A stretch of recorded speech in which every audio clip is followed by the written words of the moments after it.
This episode is supported by Trustonomy, an original podcast from OneTrust. Every good relationship you have, personal or business, it involves trust. But we all know that trust doesn't just happen, right? We've all lost trust in a friend or a brand or a product.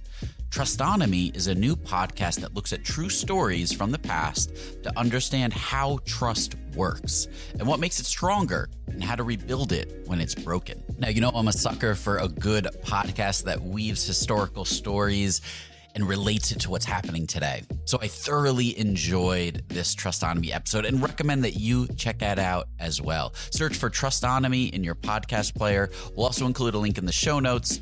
Many thanks to the OneTrust team for their support.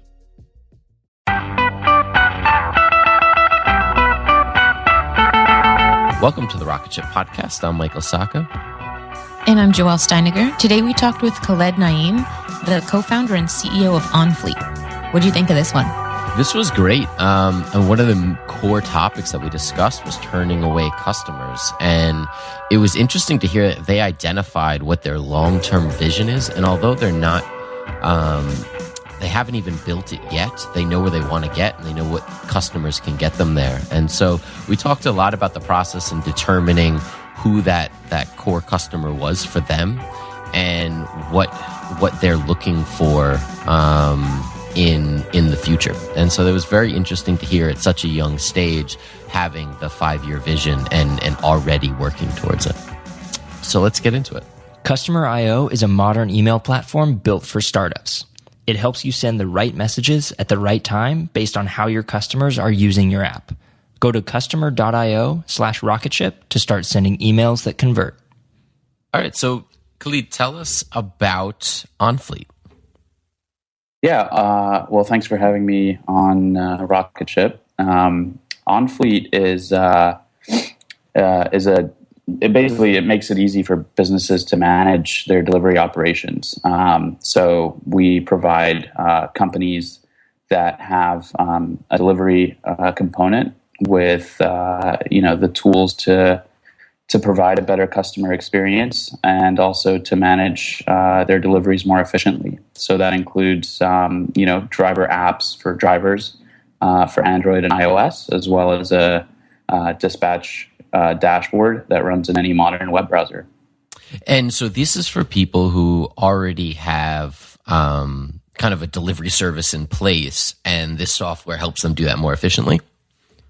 Sort of, yeah. I mean, a lot of our customers are just getting started. We do work with a lot of startups that are kind of planning their upcoming delivery on-demand delivery startup or scheduled delivery startup, and they don't want to have to build everything from scratch. Usually, they decide that the logistics software isn't really their core competency and prefer to work with our API to be able to focus more on things that that matter to them most. So whether it's making food, baking cookies, building partnerships with local liquor stores, it depends on the business, obviously, but OnFleet allows our customers to focus on their product instead of having to build a lot of this stuff from scratch. So how are you finding customers who have this problem?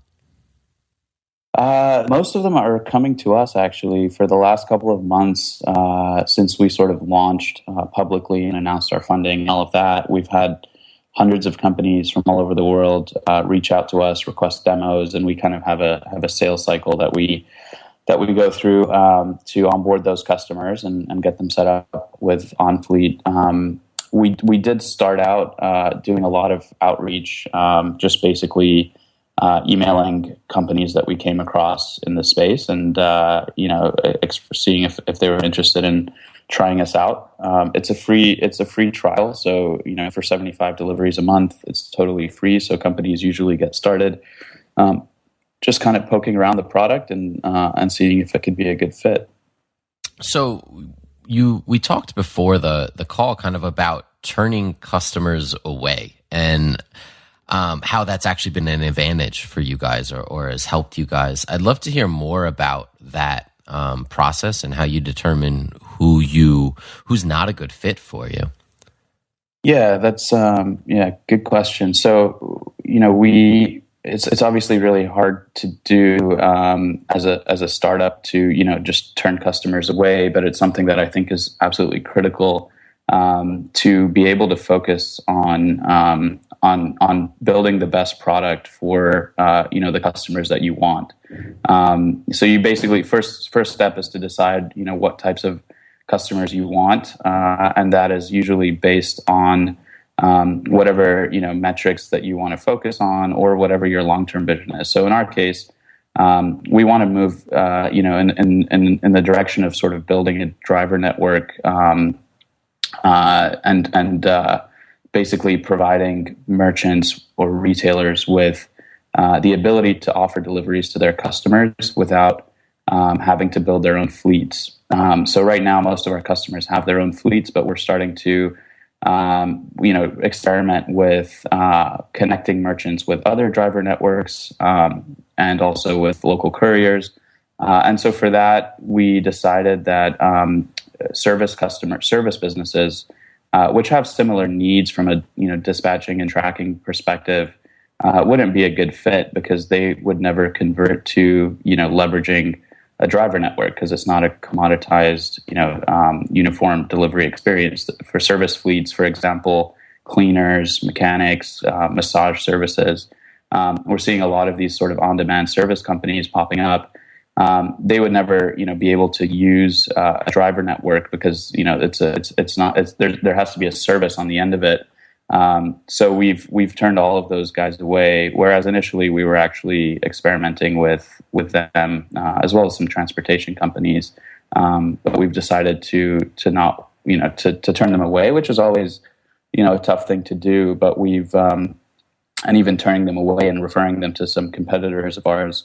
But it's really to be able to focus on your long-term vision and to be able to focus on the features that benefit your target customer base the most. So the service companies have specific features that they require that we haven't really built. All of the features that we built into the product are specifically focused on delivery of goods.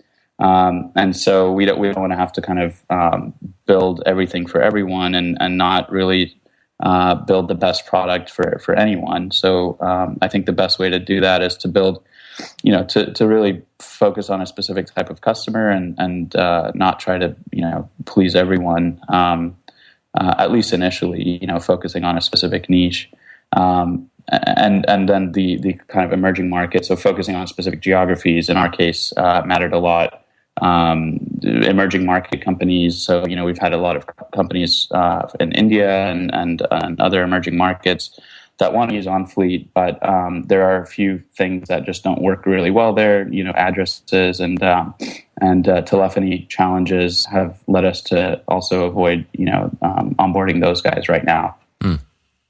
So how did you determine that this was your target customer and not some of those service based, which it sounds like there's other people that are servicing them, they're going after that market? How did you determine which market was right for you?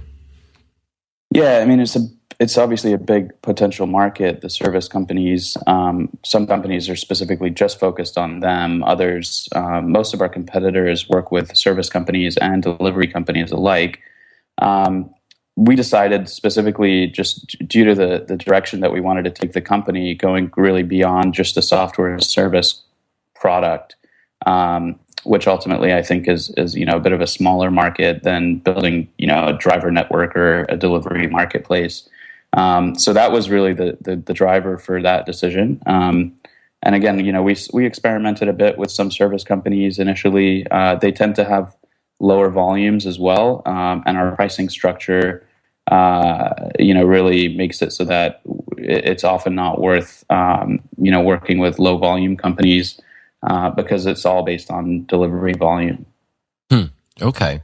This episode is brought to you by Miro. Whether it's agile planning, Scrum events, or technical diagramming, Miro is built for engineering workflows like yours. Enable your team to plan, align, and execute on your infrastructure initiatives all in one single place. That means you can plan your infrastructure efforts with intuitive project management and agile-focused features directly on a Miro board. Miro also has a ton of integrations like with Jira and Azure and Rally, so you can import tasks as native cards so you can see the big picture. Plus, Miro's estimation app gives you clear understanding of work scope and lets you identify gaps in analysis or understanding and set clear expectations for delivery, which is priceless. So, your first 3 Miro boards are free forever when you sign up. So go to Miro.com/podcast. That's Miro.com/podcast. What is the most exciting, kind of aspect of this this business for you in terms of, in working in the delivery space? Yeah, it's a really exciting space. I mean, there's so much happening in the space right now. We see, when we got into it, we were doing something a little bit different. We were building a product called Addy, which made it easier for people to share locations in emerging markets. So we were actually focusing on emerging markets initially, because often addresses don't exist in many of these countries, and it makes it really difficult to order things to your house. And even just to invite friends over to your house for dinner, it's always a bit of a hassle because you have to kind of describe your location using nearby landmarks and obscure points of interest, and that's something that I dealt with growing up in the Middle East myself. So we got really interested in the space through that initial product, and we saw a lot of interesting things happening in the space out here in the U.S. In Silicon Valley, there's just a lot of companies that are popping up that are doing something related to logistics. Because I think the smartphone has really enabled a more efficient logistics operation that can be built quite effectively. So we've been seeing this trend and towards delivery and convenience. I think it's also smartphones have changed the consumer expectation to a certain degree. I think Uber has been a big part of that. Sure. Transparency and immediacy. And a lot of, we felt like a lot of these companies were kind of reinventing the wheel when they, got up and running, and they were building, the same technologies, driver apps and real-time location streaming and, routing and ETAs. And we thought, maybe we could build an infrastructure that that would allow these companies to get to market much more quickly and not have to spend a lot of time and resources building everything from scratch. And we also basically believe, and what we've seen play out really over the last year and a half since we've been doing this, is that these companies, the local delivery companies are very, it's difficult or at least slow to scale geographically. So going from market to market, city to city, who knows when, someone like a Sprig or Munchery or, these types of businesses will be, in other markets. So there's, so many companies around the world that are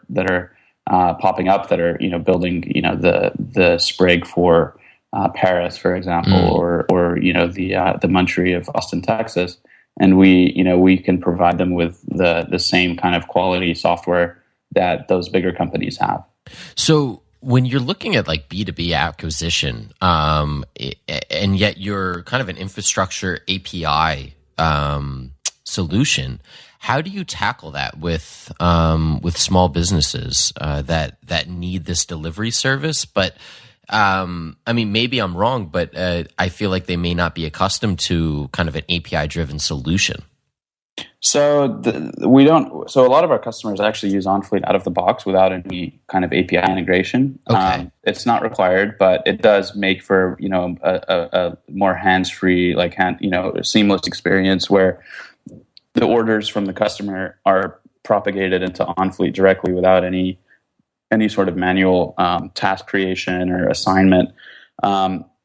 So it is more effective to build into our API, and we have third-party developers that we work with that are very familiar with our API, that we sort of refer some of these smaller businesses to, and they pay them a couple $100 and they build an API integration for them, and then we get a really good deal there. And so we try to make it easier for businesses to use our API, and we even have a Zapier plugin which allows for integration into our API through other applications, even as simple as Google Spreadsheets or Wufoo Forms to be, tied in directly with OnFleet.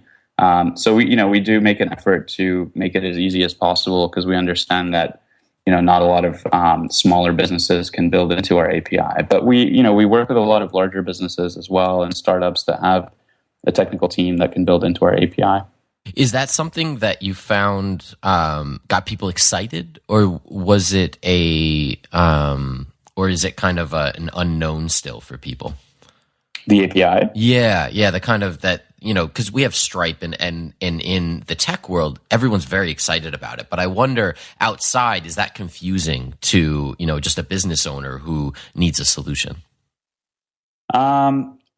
It depends on the type of customer. I think an API, we basically believe that delivery, you can't really build a one-size-fits-all product. So we needed to build an API to allow for a lot more flexibility on the customer end, so they can build their own routing engine. They can, decide on which driver to assign which deliveries to, using their own custom logic, and then somehow, push that into OnFleet. So we absolutely needed an API. And in fact, when we first got started, we thought that we would just build an API for logistics, and ended up deciding that we really needed a lot of these other pieces in place as well. But yeah, I think APIs are starting to become more and more commonplace. I think people realize that getting different applications to talk to one another is definitely the future of technology. A lot of companies are built just doing that one thing, connecting, like Zapier, just connecting various applications with one another. So I think people are starting to understand it more and more. That's cool. Yeah. So you guys have, I believe, raised a seed round, and you're growing to 12 people. How have you built out that sales process that's allowed you to scale?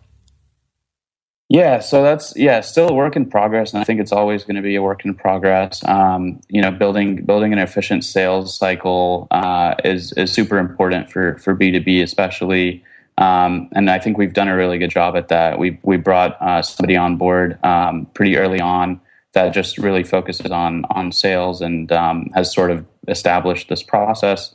And we've been improving it over time. But yeah, it evolves. Over the last couple of months, we've been dealing with a lot of inbounds, which was, we didn't really kind of structure the sales cycle super effectively for inbounds, because initially we were reaching out to a lot of different companies. But at this point, we've got it down to a science. I think we set up quick demos with potential customers after qualifying them and making sure that they're going to be a good fit. And then we provide them with access to the product, and sort of, monitor them and make sure that they get up and running effectively. So we don't really call it a sales team. We call it customer success and customer development, because, people don't like to be sold to. Generally, I don't like to be sold to. I don't like it when somebody cold calls me. So we've sort of structured it around what we believe, especially the types of people that we're going after would like to feel or would like to see. So, we pay a lot of attention to that. And I think it's really worked quite well. Is there anything that product-wise that you guys are using to help qualify those leads? To help qualify. So, yeah, we use a lot of different tools. We use Relate IQ as sort of the core of our sales funnel.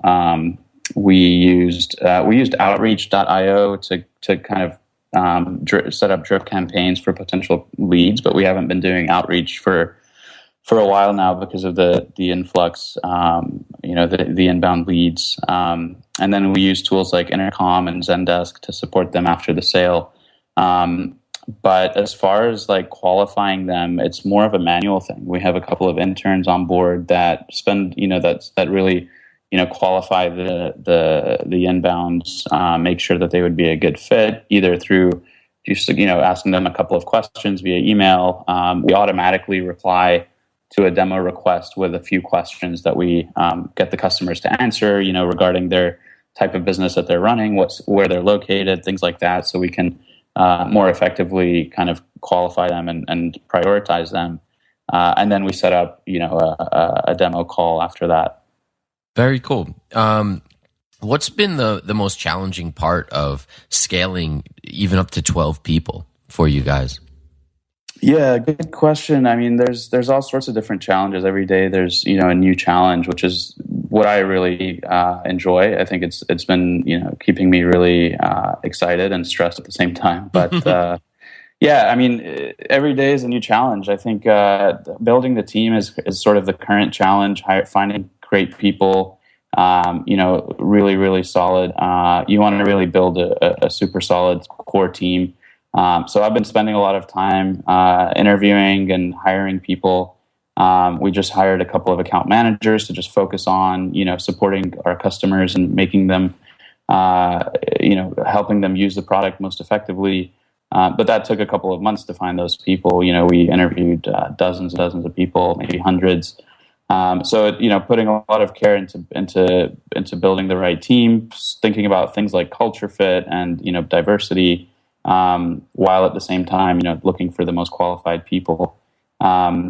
So yeah, I mean, hiring right now is definitely my focus. Whereas before it was fundraising, and it's going to be fundraising again in the fall probably. But that's I think most sort of startups will find that building the team, hiring the right people is where they spend a lot of their time.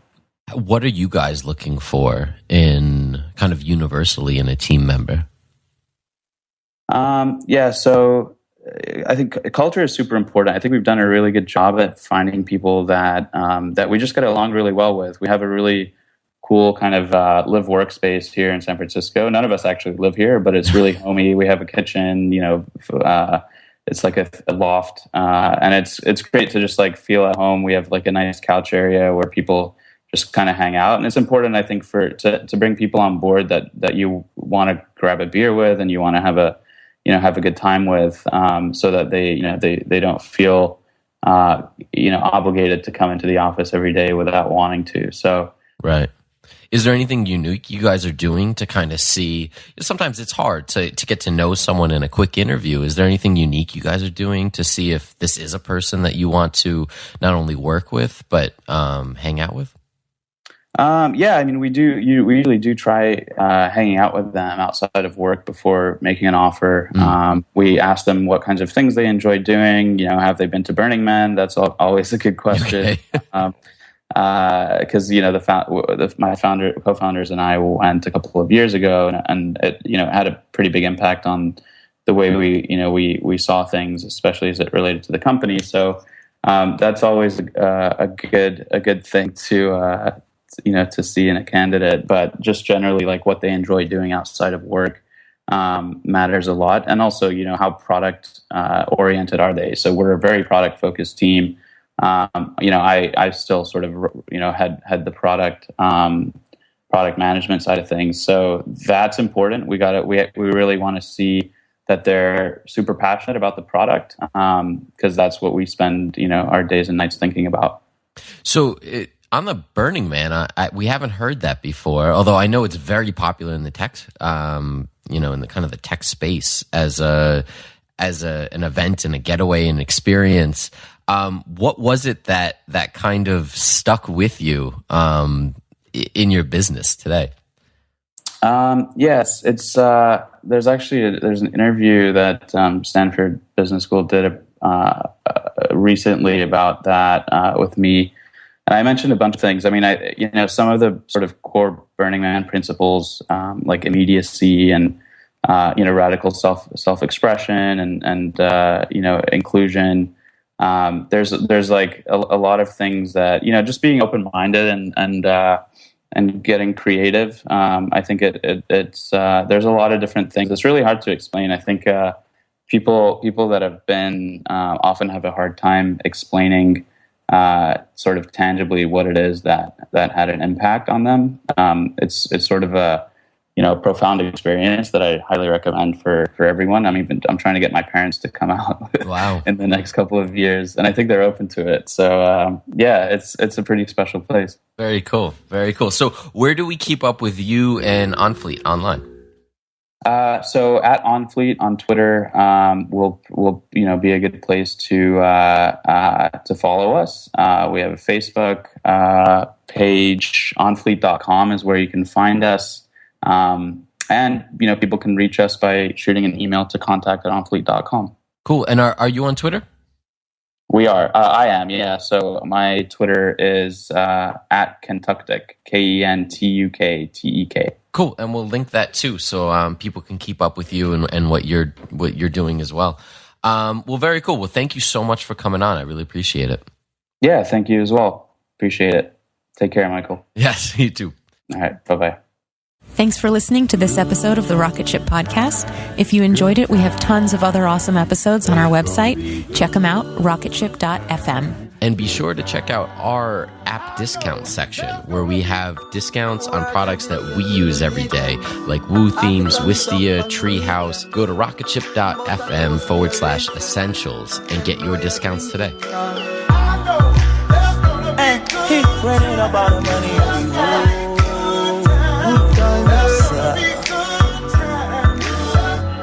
Good times, it's gonna be some good times. Man, we used to pull up and let them fight at that hood time. Remember, I used to grab on that ass when it was about that wood time. Yeah, that little bitch walk up tripping, she get that much time.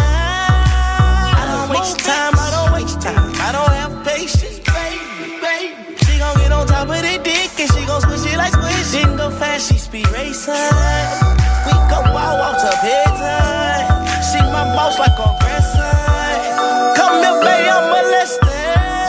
I let her write me my suggestion. Hey, pop quiz, it's a pop quiz. All my money coming clean, you can't rock this. She got that pussy locked up like Lost Mill. Watch out, come to my lights like a reindeer. Me and Poppy on the same pills. My diamonds could never stand still. Where you going, can't come here. I'll always take you back for your sex appeal. Come on, good time, what's a bad one? You say you want, give me something long time. Me deal with this thing, what's something like crime. I make you sing this line.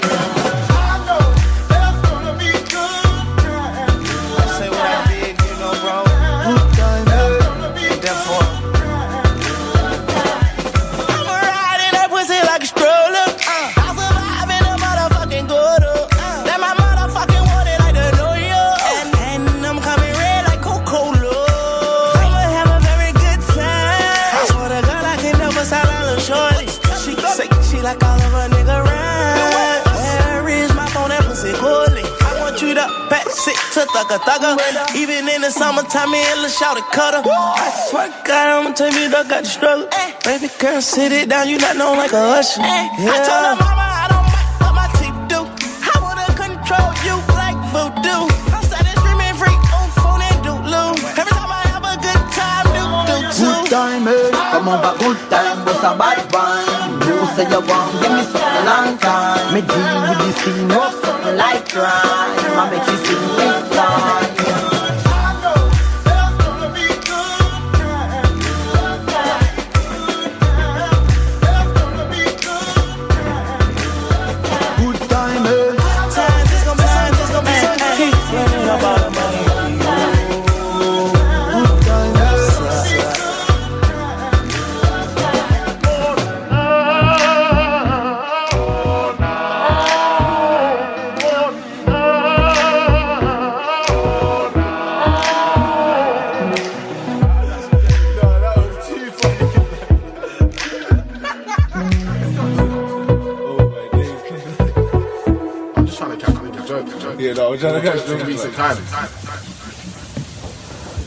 It was good, we enjoyed it, but we never used to like rave talk.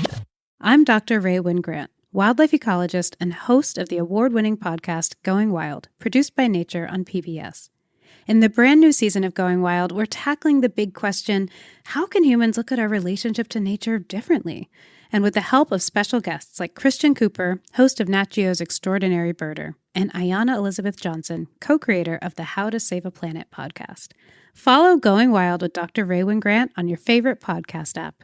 Are you looking for a podcast that'll make you laugh? You came to the wrong place. That's not us. That's not us. Well, it is. We are a husband and wife who chat about raw, real relationship topics. Like sex. Like money. Like marriage and kids. But we're not afraid to talk about how your newborn baby probably isn't as cute as you think it is. If you're in need of entertainment while you're driving to work, because that sucks, we can join you in the suckage, kind of like being in your ear. Not physically. So if you want to laugh, come check us out. Brought to you by the Laughing Couple Podcast.